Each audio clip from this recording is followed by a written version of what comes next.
Vendredi 4 septembre 2020, chers internautes, bienvenue à cette nouvelle édition de la revue de presse sur JDC Plus TV, dernière livraison de la semaine.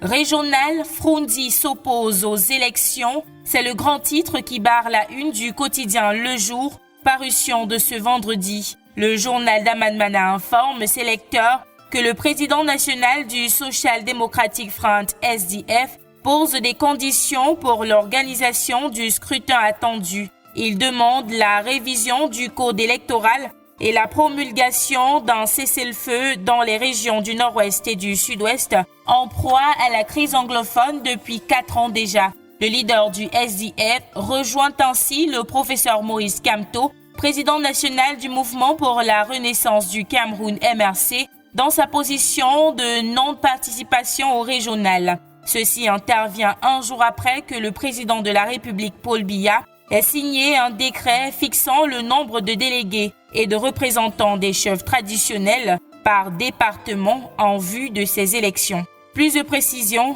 en page 3. Fraude au baccalauréat session 2020, Le Jour en parle ce vendredi. Le quotidien nous fait savoir que 4 enseignants et 1 élève sont actuellement en garde à vue à la prison centrale de Yaoundé-Kondengui. Ils sont accusés d'avoir partagé les épreuves mises en circulation par des responsables de l'Office du baccalauréat. Cette information est reprise par le quotidien Le Messager qui se concentre sur le cas du jeune élève incarcéré depuis 2 jours. Le dénommé Kevin Gervais Gassam, âgé de 18 ans, est accusé d'avoir partagé les épreuves de physique, chimie et SVT à ses camarades avant leur passage. Pour tout savoir sur cette actualité qui enflamme la toile, lire la page 7 du quotidien Le Messager, parution de ce vendredi. Le Messager relaie également l'info sur la décision du SDF de boycotter les élections régionales. Tout comme le MRC, le parti de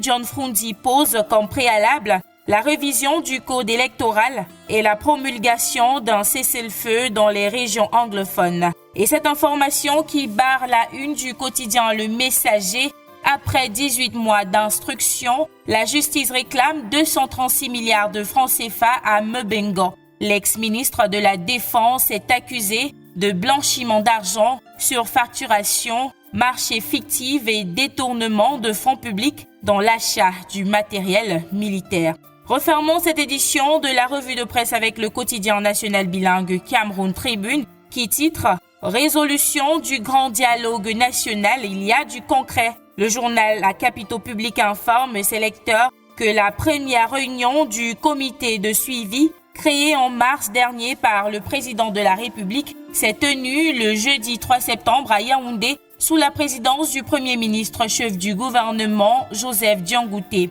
Occasion de relever les acquis palpables tels que le Code général des collectivités territoriales décentralisées, la loi sur la promotion des langues officielles ou encore la création de l'École nationale d'administration locale. Les premiers pas de ce comité de suivi sont à lire en page 2 à 3 de Cameroun Tribune, édition de ce vendredi 4 septembre 2020.